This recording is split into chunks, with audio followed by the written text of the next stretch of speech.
Ever feel like your boss is speaking a totally different language? Or like they're not even listening when you talk? Yeah. You're not alone. Nope. Today, we're diving into Speak Like a CEO by Suzzane Bates. Oh, interesting. To figure out how we can communicate better, even if we don't have CEO on our business cards. I love that book. It really makes you rethink that whole born leader idea. Some people are just naturally good at this stuff. Right. Otherwise, what are the rest of us supposed to do? Exactly. And Bates makes this really good point right off the bat. Like, every time you open your mouth at work, it's like you're auditioning to be a leader. Whoa, that's kind of intense. Right. It makes you realize even those quick little chats can change how people see you. It's not just the words, it's how you say them, how you listen. It's like always being on stage, even if it's just the break room stage. But really, does that apply to everyone? Bates says it does. And she's got the research to back it up. Her company did this whole study. Get this. Yeah. Over 90% said communication is key for good leadership. Yeah. But then, only 29% thought the leaders at their own company were actually good at it. Oh, wow. That's a big difference. So people want it, but they aren't getting it? What happens because of that?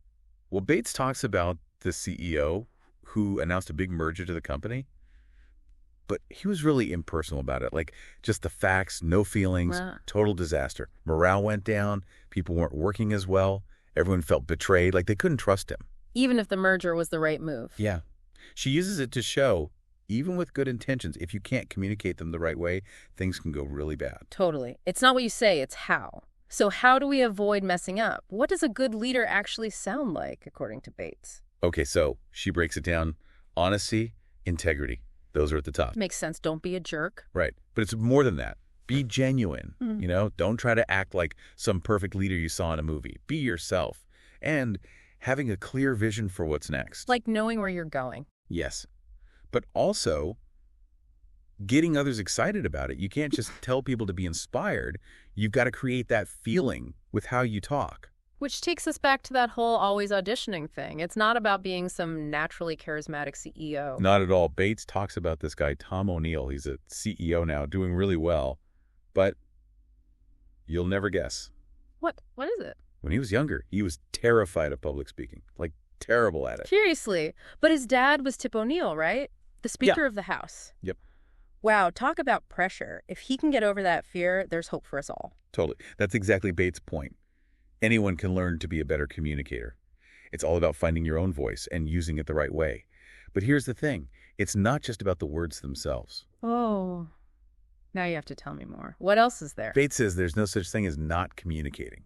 Wait a minute. No such thing as not communicating. How is that even possible? It's one of those things you don't think about, but it's so true.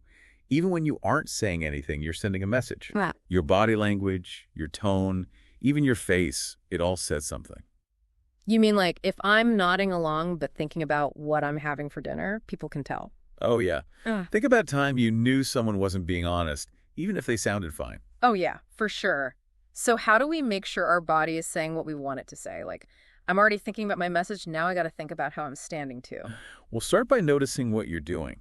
Bates says try recording yourself talking or even just practice in the mirror. Oh, gosh, I don't know about that. But it's like you can finally see how you communicate, right? Exactly. It might feel weird at first, but it helps. Yeah. Once you see what you're doing, you can tweak things. Like even your posture makes a difference. Oh, right. Stand up straight and all that. Exactly. It's simple, but think about someone who's always slouching. They don't seem as confident. You're right. I do that when I'm nervous sometimes. It happens. But adjust your posture, even if you have to pretend. It'll help you sound more sure of yourself. Fake it till you make it. Got it.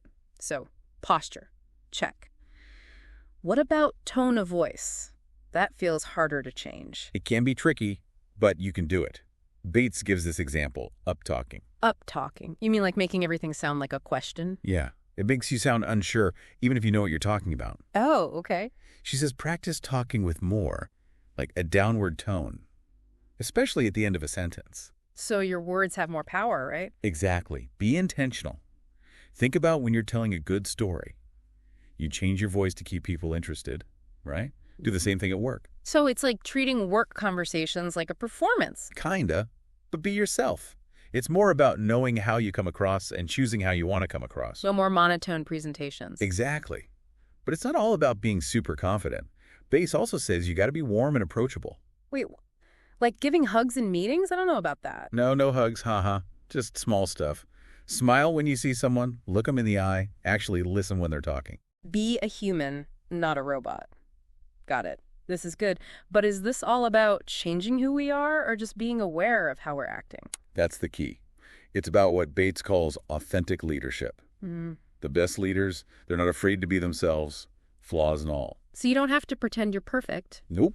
Be genuine, but also know yourself, know how you communicate. That makes sense. But doing it is different. Any advice on that? How to figure out who we are as communicators? Bates says get feedback from people you trust.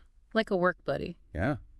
Could be a mentor, a coworker, a friend, someone who'll be honest about how you come across. Like a coach helping you out. Exactly.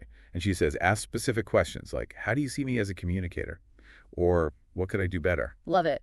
It's brave to ask for feedback, but it makes such a difference. So we've got body language, tone, being genuine. Anything else from Bates? She talks about crafting a good message.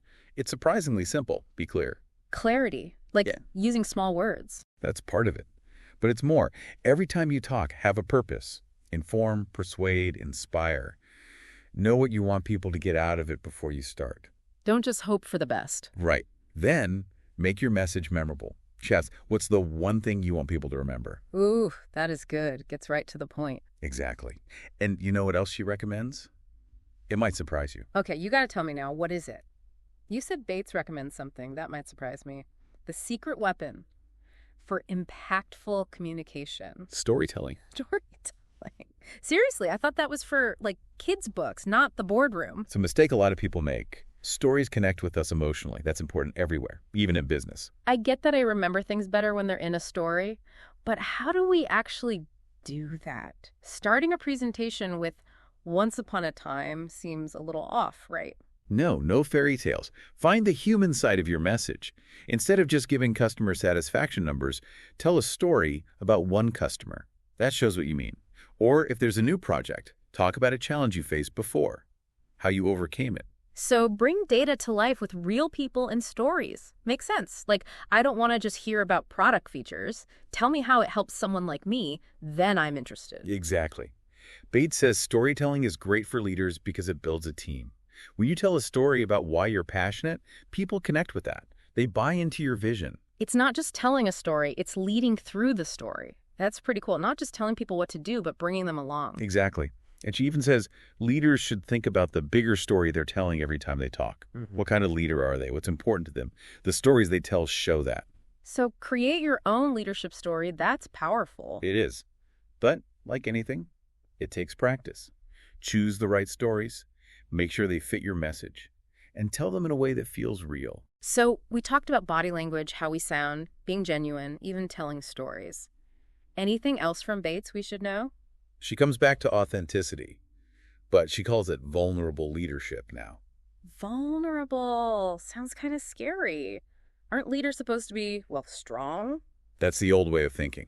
Pete says it's actually better to be open about challenges, even your own weaknesses. You mean admitting when they mess up or don't know something? Yes.